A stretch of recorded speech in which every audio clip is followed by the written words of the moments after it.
US లో doctor గా స్థిరపడాలని అనుకుంటున్నారా? అయితే అతి తక్కువ ఖర్చుతో ఎగ్ ప్లస్ తో సాకారం చేసుకోండి.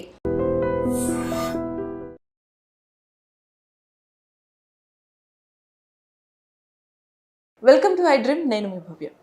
ఇప్పుడు చాలామందికి యూరిన్ వెళ్తున్నప్పుడు నొరగొస్తుంది లేదా కాళ్ళు వాపులు బాగా ఉంటాయి. ఇవన్నీ కిడ్నీ రిలేటెడ్ ఇష్యూస్కి ఏమన్నా కారణమా? ఈ డీటెయిల్స్ తెలుసుకోవడానికి మెడికవర్ నుంచి senior consultant nephrologist doctor Arun Kumar Dindi మనతో ఉన్నారు. ఆయన అడిగి ఫుల్ డీటెయిల్స్ తెలుసుకుందాం. నమస్తే సార్. నమస్తే అండి. సార్, కిడ్నీ ఇష్యూస్ వల్ల అనేక రకాలు వస్తాయా, లేకపోతే వేరే హెల్త్ ఇష్యూస్ వల్ల కిడ్నీ డ్యామేజ్ అవుతుందా అనేది ఒక క్వశ్చన్ సార్. లైక్ ఇప్పుడు ఇందాక మనం అనుకున్నట్టుగానే యూరిన్ వెళ్ళేటప్పుడు నొరగ రావడం, కాళ్ళు వాపులు, ఇవన్నీ కిడ్నీని డ్యామేజ్ చేస్తున్నట్ట ఏమంటారు సార్ వీటిని? సో సిమ్టమ్స్ వైజ్ చూసుకుంటే అండి, యూరిన్లో నొరగ కానివ్వండి, కాళ్ళు వాపు, ఒక్కొక్కసారి మొహం వాపు, ఈ సిమ్టమ్స్ అన్ని ఏంటంటే కిడ్నీకి రిలేటెడ్ ఇష్యూస్ ఉంటే ఈ సిమ్టమ్స్ వచ్చే అవకాశం చాలా ఎక్కువ.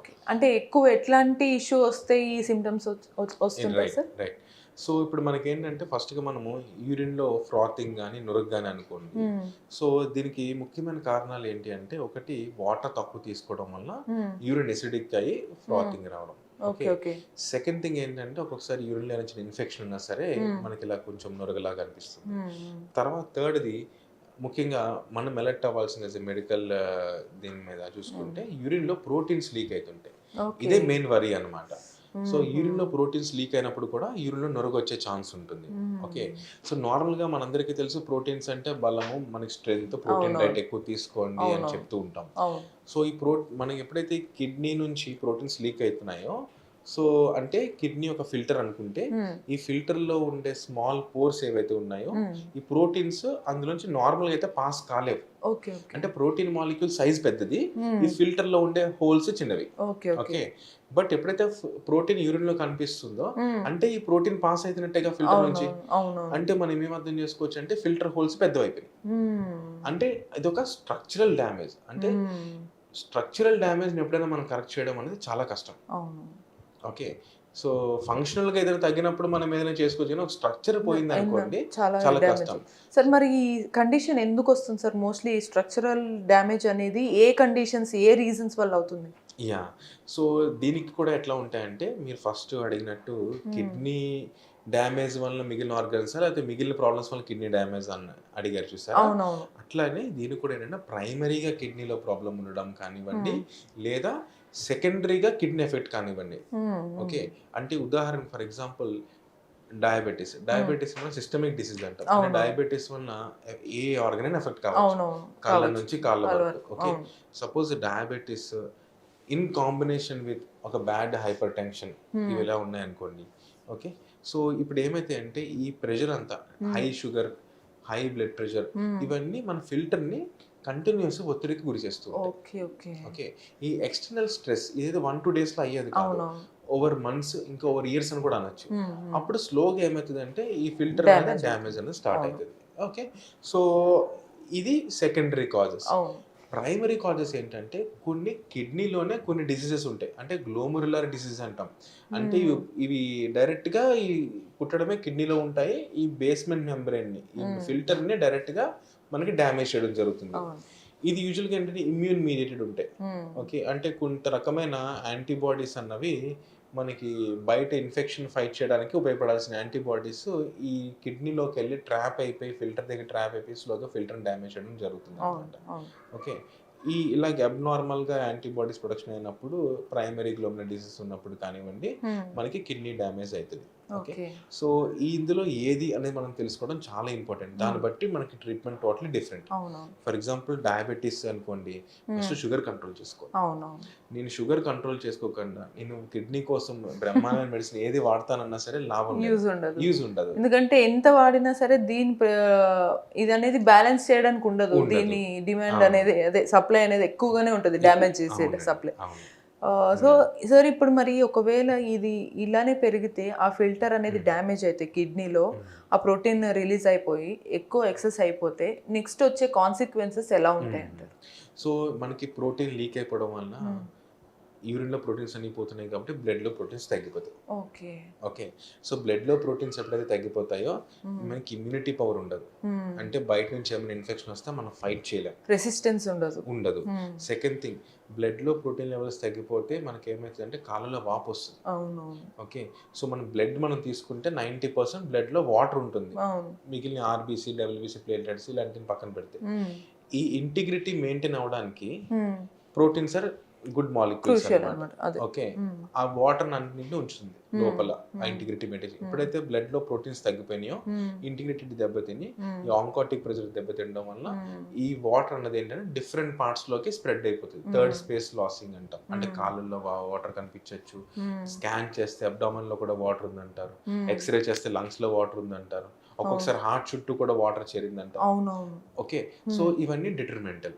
ఓకే, ఇవన్నీ అంటే ఒక కైండ్ ఆఫ్ ఇండైరెక్ట్ గా కిడ్నీ డ్యామేజ్ వల్ల ఇవన్నీ మనకి మల్టీ ఆర్గన్స్ లోకి వాటర్ వెళ్ళడానికి రీజన్ అవుతుంది. సో వీళ్ళు ఈజీగా ఇన్ఫెక్షన్ కి అది వెళ్ళిపోతారు, ఇమ్యూనిటీ తగ్గిపోతుంది, లైఫ్ స్పాన్ కూడా తగ్గిపోతుంది. సార్ దీనికి ఏమైనా ట్రీట్మెంట్ ఉంటుందా? ట్రీట్మెంట్ ఎలా చేస్తారు? సో ఫస్ట్ గా ఏంటంటే ముందు మనము అండర్లైన్ కాజ్ తెలుసుకోవడం, షుగర్, బీపీనా, గ్లోమరల్ డిసీజెస్, ఈ అండర్లైన్ ప్రాబ్లమ్స్ ఏమైనా ఇన్ఫెక్షన్ వల్ల అవుతుంది. ఈ అండర్లైన్ ప్రాబ్లమ్స్ అన్ని మనం తెలుసుకుంటాం. ఇది తెలుసుకోవడం కోసం కొన్ని సెట్ ఆఫ్ టెస్ట్లు మనం రన్ చేయాల్సి ఉంటుంది. బ్లడ్ టెస్ట్లు, యూరిన్ టెస్ట్లు, కొన్ని స్కాన్స్, అవసరమైతే కిడ్నీ నుంచి చిన్న పీసెస్ టెస్ట్కి పంపిస్తాం. దీన్ని కిడ్నీ బయాప్సీ అంటాం. ఓకే, సో ఈ కిడ్నీ బయాప్సీ అనేది ఏంటంటే మైనర్ సర్జికల్ ప్రొసీజర్లోకి వస్తుంది. అంటే కట్ చేయడం అది ఉండదు, ఒక నీడిల్ ద్వారా కిడ్నీ నుంచి టిష్యూ తీసుకుని టెస్ట్కి పంపించడం జరుగుతుంది. ఇదేంటంటే అందరికీ చెయ్యము. ఈ డయాగ్నోసిస్ మనం అరైవ్ కావట్లేదు అన్నప్పుడు next step. Suppose first step లో నాకు డయాగ్నోసిస్ వచ్చేసింది అనుకోండి, దాన్ని తెలిసింది అనుకోండి, మనం అన్నీ వెళ్ళడం ఇలా ఈ టెస్ట్లు మనం డయాగ్నోసిస్ కోసం వెళ్ళి ఫైనల్ స్టేజ్ లో ఇక్కడ వరకు కూడా వెళ్ళడం జరుగుతుంది అన్నమాట, depending upon the patient. Okay, so అది కాజ్ తెలిసిన తర్వాత మనం డెఫినెట్ గా మనం దానికి తగ్గట్టు మెడికేషన్ పెట్టుకుంటాం. ఓకే, అయితే బీపీ అయితే ఓన్లీ జస్ట్ బీపీ వల్ల అనుకోండి, జస్ట్ బీపీ మెడిసిన్ వాడితే చాలు. షుగర్ అనుకోండి, షుగర్ తగ్గిస్తే సరిపోతుంది. ఇది గ్లోమరల్ డిసీజ్ ఏమైనా అనుకోండి, దానికి సంబంధించి కొన్ని immuno modulators, immuno suppression medications ఉంటాయి, దాన్ని వాడుకుంటే మనం దీన్ని కిడ్నీని రివర్స్ చేయొచ్చు. ఓకే, అంటే ఫైనల్ గా ఒకటి ఫస్ట్ డ్యామేజ్ అవ్వకుండా చూసుకోవడం అనేది ఫస్ట్ ప్రియారిటీ. బట్ ఒకవేళ ఈ సిచ్యువేషన్ వస్తే దీన్ని క్యూరబుల్ డిసీజ్ అని అనుకోవచ్చు సార్? అనుకోవచ్చు. అసలు ఇర్రివర్సిబుల్ అనే సిచ్యువేషన్ అయితే లేదు ఇప్పటి వరకు, ఆ స్టోరీ ఏమీ లేదు. అంటే ఇర్రివర్సిబుల్ అనేది మళ్ళీ ఇది కూడా అండి, ఇదే ప్రాబ్లమ్ తో ఆయన ఒక 6 months, 1 year, 2 years అలా నెగ్లెక్ట్ చేసుకుంటూ వచ్చేసి లాస్ట్ స్టేజ్ లో, ఎందుకంటే మనం ఫస్ట్ అనుకున్నాం స్ట్రక్చరల్ డ్యామేజ్ అనుకున్నాం. ఓకే, ఆ స్ట్రక్చరల్ డ్యామేజ్ హోల్స్ అన్నవి చాలా విపరీతంగా పెద్దవైపోయి, ఓకే, మొత్తం ఫిల్టర్ యొక్క ఇంటిగ్రిటీ దెబ్బతినేసింది అనుకోండి. ఓకే, అప్పుడు యూరిన్ లో ప్రోటీన్సే కాదు, యూరిన్ లో బ్లడ్ కూడా కనిపిస్తుంది. Okay, so that is extreme case అన్నమాట. యూరిన్ లో ప్రోటీన్ లీక్, యూరిన్ లో ఇవన్నీ అయిపోయిన తర్వాత దెన్ మనం ఏంటంటే ఎప్పుడైతే స్ట్రక్చర్ డ్యామేజ్ అయిపోయిందో, అదే సింపుల్ మనకు సామెత ఉంది, చేతులు గాలిన తర్వాత ఆకులు పట్టుకొని ఉపయోగం లేదు. దెన్ అప్పుడు డయాలసిస్, ట్రాన్స్ప్లాంటేషన్ ఇవన్నీ కూడా వస్తాయి. Okay, so serious. ఏ ఇష్యూస్ అయినా మనం వినొచ్చు, కానీ కిడ్నీ అనేది ఎంత ఇంపార్టెంట్ అనేది మనకి ఒక్కొక్క ఇష్యూ తెలిసిన తర్వాతే అర్థమవుతుంది సార్. సో ఫైనల్గా మనకి ఏంటంటే లైఫ్లో చాలా ఇంపార్టెంట్ థింగ్స్ ఉంటాయి, బట్ అందులో ఫస్ట్ మన బాడీలో ఉన్న ఆర్గన్ చాలా ఇంపార్టెంట్.